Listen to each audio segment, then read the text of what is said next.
Hi everyone, welcome back to Healthy with Nicole. In today's video, I want to talk about the dramatic increase in the ulcerative colitis rates in the last few years. So thank you for tuning in once again. And for those of you that are new here, I'm Nicole Carter and I am a survivor of ulcerative colitis. I had that disease for 7 years, and even though I was told it was not possible to get rid of it, I did. And I am now more than 4 years post healing that disease and still no flare-ups. I know a lot of people like to say it's incurable and you can always have a flare-up. I think that's probably true of a lot of diseases. But one thing that's really interesting that's coming out as we look at this illness is that there has been a huge increase over the years. In fact, from 1999 to I think 2015, there's a 50% increase. And it kind of makes you wonder, why would we have this disease that they call idiopathic, meaning they don't know where it's coming from or why.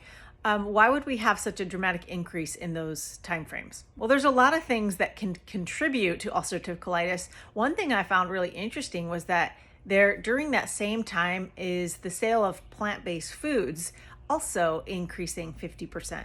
Could it be a coincidence? Yes, but I also think that knowing what we know about plant-based diets and the irritation that they can cause to the gut, that's definitely a factor that we shouldn't ignore. There's also some other things that go into ulcerative colitis that also need to be looked at, like, for example, stress. We have probably more stress in our lives than ever before. We probably have toxins more than ever before in our life. We also have had a huge history of antibiotic use, and so that can actually play a huge role in whether or not someone gets ulcerative colitis, because as we know, once you kill off bacteria, you then disrupt that microbiome and you make the gut lining very susceptible. And then once we get damage there, things kind of go downhill. So there's a lot of different reasons that we could come down with ulcerative colitis. It doesn't just come out of thin air, though. There is a reason for it, because we know that there's also a reason it gets better. For me, I was able to reverse that problem with my diet, with stress management, by removing all the irritants from my gut, and then using some of the things that have become really apparent to me for myself and my clients that suffer with this illness, of what actually works to help improve it. So this may be important to you. If it is, you can download my ulcerative colitis survival guide. I'll put a link here, and it's also in the notes for you.